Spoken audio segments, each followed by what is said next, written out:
Welcome back for another book review. Today we are talking about The Holy Wild. So there's two books, at least that I know of, in this kind of somewhat of a series. So this is the first book. I read the second one, which is like The Holy Wild Grimoire or something like that, and I liked that one.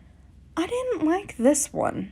So for this review, I just want to point out that this is going to sound very rambly and I'm having a hard time finding the words for this book. So I'm just going to basically go through my notes as I went through this book, and we're just going to talk about them as we go because I've tried to record this for a while. We're in the great times of Mercury retrograde, so trying to find words is not happening anyways. So we're just going to go through the notes and just kind of talk about this book. So to start off with, the very beginning of this book, I wasn't feeling hopeful. The examples that we're going to be going through for each of the sections of this book are all Bible-based. I don't include the Bible in my practice. I wasn't raised Christian. I don't like really much anything to do with Christian. Anything. Any of their beliefs, just not really my thing. And so the fact that all of the figures come from the Bible, and I wasn't raised on it, a lot of them I didn't know, and it's okay. I had to keep looking it up to be like, who is this? So if you were raised Christian, you will probably know and recognize some of them.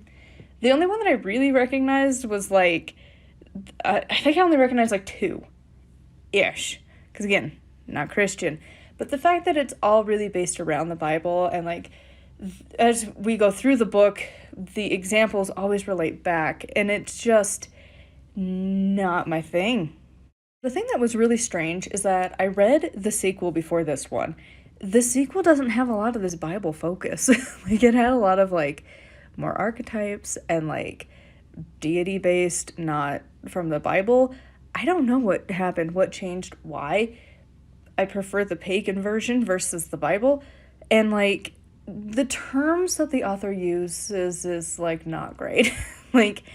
Even for the title itself, to say it's a heathen Bible, I mean, the Bible part was pretty accurate. It has a lot to do with biblical figures and stories, but I don't know, it's just the awareness that if you're writing in this space, heathen belongs to kind of a specific group, and this is not it. Heathen is usually describing the Norse traditions and kind of some of the offshoots around that, pantheon.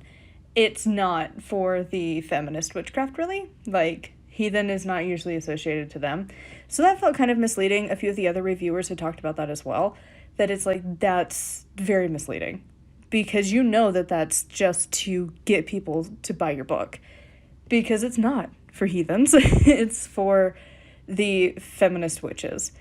And it's a very niche group. Think Dianic Wicca, where it's very woman body centric and very feminist centric.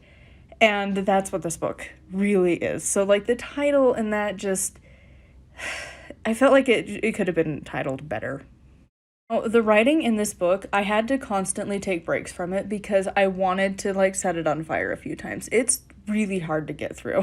So this book is just slam poetry constantly. And if you've never experienced slam poetry, you can find it online.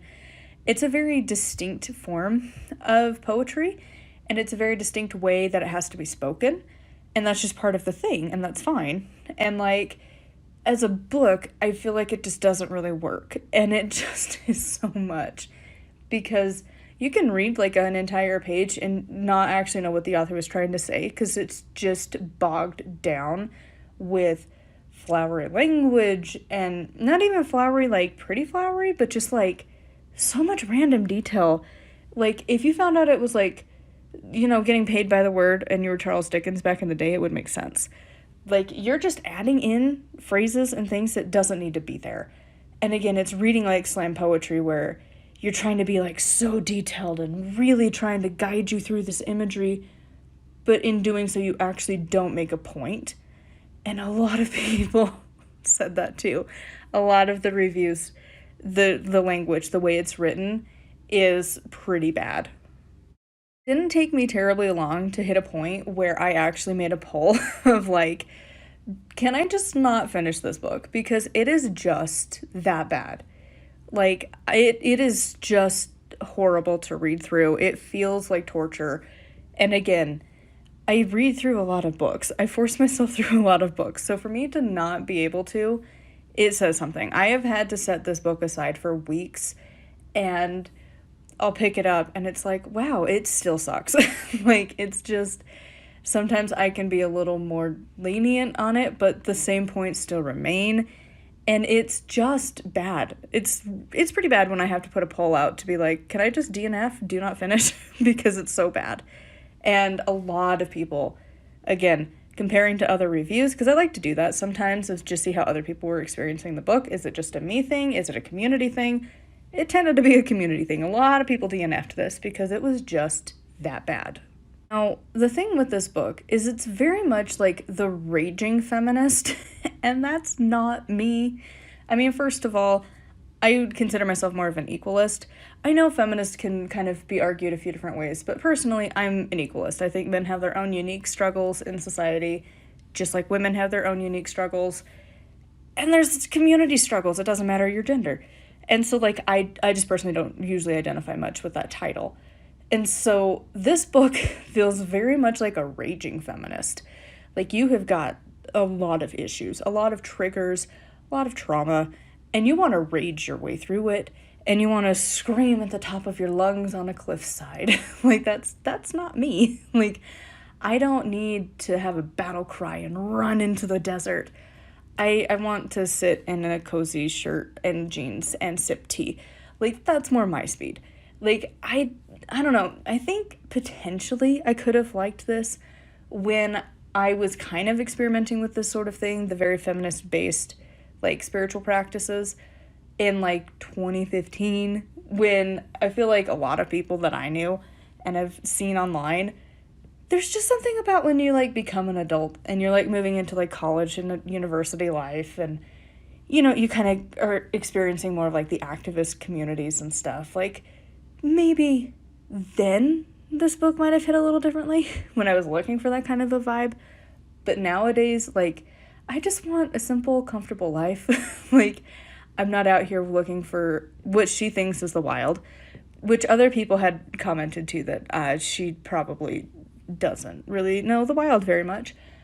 And, like, the people went into that far more better than I ever could. But her view of what wild is and what people who actually have, like, worked and lived in the wild would tell you are very different. But just on a whole, like, her basis is very, like, it's a very niche type of person where it's, like, very rage-filled and very, like, in your face and very confrontational and just kind of mad at the world and wanting to, like, prove yourself to everybody, including yourself.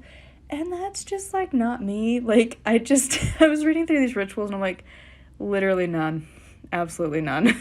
Like, I don't know if it's because I'm nearing my Saturn return, so, like, I'm more focused on, like, career and the future and, like, you know, how to eventually become a parent and, like, wanting to settle down and, like, figure out, you know, savings and a retirement and, like, you know, adulting and, like, figuring that out with witchcraft. Like, I don't need to, like, just, these exercises just weren't me. Like, I don't need to figure out how to be my own Lilith in my own, like, getting kicked out of Garden of Eden situation. Like, that, I just don't care. Like, I'm happy to just seek peace and chill. So, and that was the main purpose of this book. And I just didn't resonate with any part of it, really. One of the things that really stood out that annoyed me immensely was this constant use of my love. And it just is such an ick to read. Again, other people found it an ick as well. But, like, as you're reading this book, to constantly be called my love, it's just, like, such an ick. Like, why are you talking to your reader that way? It almost came across kind of condescending a lot of times. And just, like, this brushing aside, I don't know. Again, the language used in this book it did not click with me at all. A lot of people it didn't either, because, again, it reads like slam poetry. As I was forcing my way through this book, one of the things that I noted is that this book, who might be the intended audience, is, like, for women, really. I don't know how a man could really connect with this book, to be honest. Even non-binary, I'm not really sure you would be able to connect much either. Like, so first of all, women. Women-based, I don't even know if trans women would really connect, to be perfectly honest, because throughout this book there is a huge worshiping of the ideal female body. And I say ideal not necessarily in size, though you could argue that, but really for the functionality. There is a huge emphasis on your ability to have a menstrual cycle that is not your enemy, and to also birth a child, and to nurse your child. Like, things that, and like going through menopause, like, again, ideal feminine body. That, again, trans women, at least with our medical technology we have now, you don't have a uterus, so you're not going to experience that. And there's plenty of us who are so blessed to have a uterus that doesn't work properly. That can cause a lot of problems, or, you know, other reproductive problems. You know, your ovaries might be an issue, fallopian tubes, whatever. All of the bits can be an issue. And so, like, it's worshiping your ability to birth a child, to carry a child, and, you know, to have a cycle. And, like, a lot of people don't really want that, myself included. I don't like to worship just the reproductive parts of our bodies. Like, being a human is a very unique experience. We have so many functions that are amazing on their own, but yet we hold the reproductive thing on such a high standard. Like, thumbs. Thumbs are a bigger thing. Like, they're freaking awesome. If you look at other species that don't have thumbs, they're a really cool evolutionary tool that we have. I would put that way higher standard than having a uterus. But, like, that's just besides the point. So this book is really only if you have, again, a functioning female body, and you were raised in a Christian household or a Christian belief system who decided to switch to feminine witchcraft. That is who this book is for. And that's about it. Because if you are, again, not having an ideal body, not working the way it needs to, you might need medications and things, and, like, it just doesn't work like you need to. And, you know, people who struggle with fertility, or you have, like, PCOS or endometriosis, those of us who don't have a healthy, you know, female body, you're not going to really connect to this book much. And again, because it has such a Bible-based thing, but it's, like, reclaiming the Bible, but in, like, a feminist witchcraft way, I feel like that's the only people that will really like this book. On that note, I don't even think you would want to be a beginner at that before jumping into this book, because there are a lot of practices in here that are, like, intermediate, and the beliefs are based very heavily on Wicca, again, Maiden Mother Crone, the elements, the seasons, and so on. And so it also has a lot of Bible stuff, but it has a lot of Wicca stuff, and it doesn't really explain it. And again, if you're even trying to find the explanation, it's, like, lost in the amount of just random ramblings of, like, these huge paragraphs that absolutely say nothing. And so I feel like it's kind of an intermediate. Like, you need to have some experience with witchcraft, Wicca, and then wanting to, like, reclaim your Christian background and change it up to fit into a feminist witchcraft setting, basically. Basically, this book boiled down to her saying a lot without actually saying anything. Like, it's so long and overly drawn out poetic phrases that are just, like, so flowery that you can't even understand what she's trying to say. And, like, this book is, like, just for women. Like, I don't know how a man would really connect to this book, to be 100% honest. And that's coming from somebody who is born female, identifies as female. But I also really strive to not view, like, how we have such a divide with the, like, genders in witchcraft that I don't love. So I'm always trying to look at it from both sides, because I think it's really dumb to have it so, like, swinging the pendulum the other way, where Christian belief is very masculine, a lot of witchcraft is very feminine, and, like, we kind of lose a lot of people in the process. And this book, I don't know how any men would really connect with it, unless you were doing it as a way to, like, maybe know your inner feminine, maybe, but even then, I don't know. Like, it feels like it's only written for a very specific group. Again, needing to come from a Christian background, because you need to know what these stories are and how she's retelling them from how it's traditionally told, because she doesn't really give you that context either. And it also just feels like when you need that, like, that feminine rage, that, like, again, and that passion that a lot of people, specifically women, might feel around, like, right after high school and into college, where you're, experiencing life and it's all new and you haven't really gotten bogged down with life yet.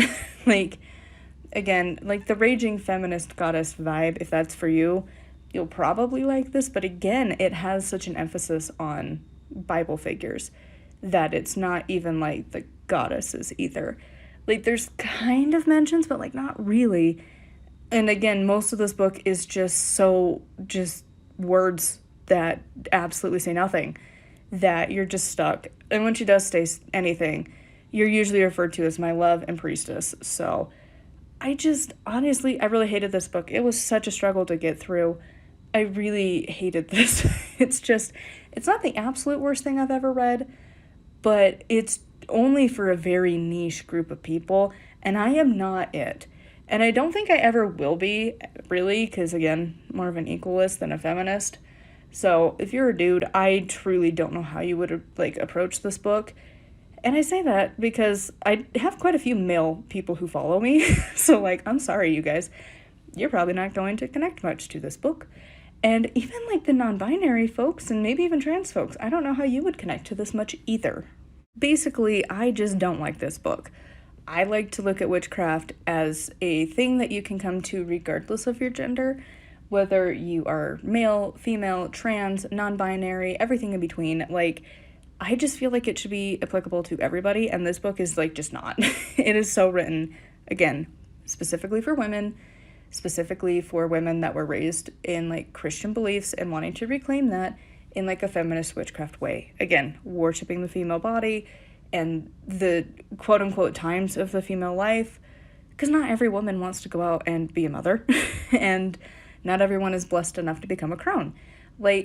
It's one of those things that, I don't like the books that are very gendered specific.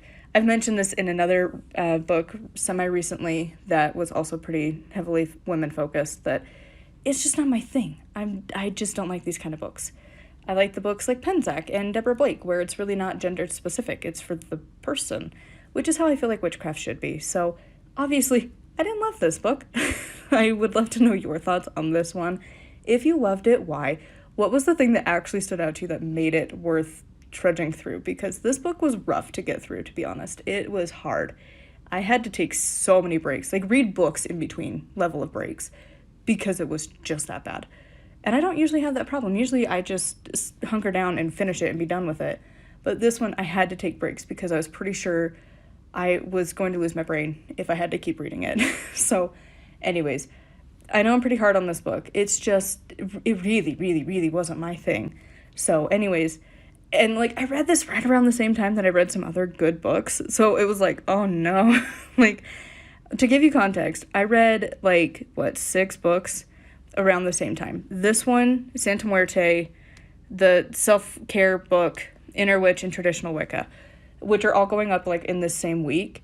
And it's this was by far the worst. And I had to keep taking breaks and reading these other books in between. So I'd read this one and then I'd pick up self-care and I'm wow, I don't even like this one that much, except for the astrology section. But it's so much better. The writing, you can actually read it. And Inner Witch, it's so trendy, it's so cringe. Yet, this book is somehow, it's good, but, not good. It's, it's written better than Inner Witch, but, it's slam poetry every page. And then you get to, the good books, Traditional Wicca. I didn't expect to like that book.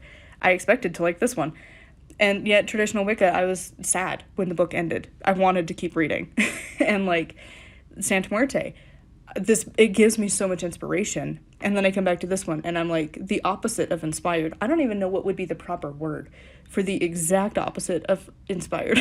Because Santa Muerte, it's giving me ideas. I'm going to have a whole discussion about it. And then this book exists, and it's oh no. This is just the opposite of that. So, anyways, I'm really harshing on this book. I'm sorry. There are other reviews that absolutely destroy this book if you want to check them out on Goodreads. These were just the points that really stood out to me. I would love to know your thoughts on this one in the comments down below. If you're a man or identify as male or anything like that, or non-binary, do you ever get intrigued by these books? Because I feel even though the pagan community and the witchcraft community tends to be more feminine, there's still plenty of males out here and non-binary who like get so left in the dust. Like, I'm just curious from that perspective, when you see these books that are so heavily focused on like the female experience, and again, not even all females, but generic female experience, what are your thoughts on this? I would love to know in the comments down below. As always, huge thank you to my patrons for your support in my chaos. Thank you who is listening to this rambly video. Make sure to like, comment, and subscribe. I post every single day. I know this was quite rambly and kind of venti, but that's where we're at with this book. So anyways, thank you for coming along for this, and until next time, blessed be.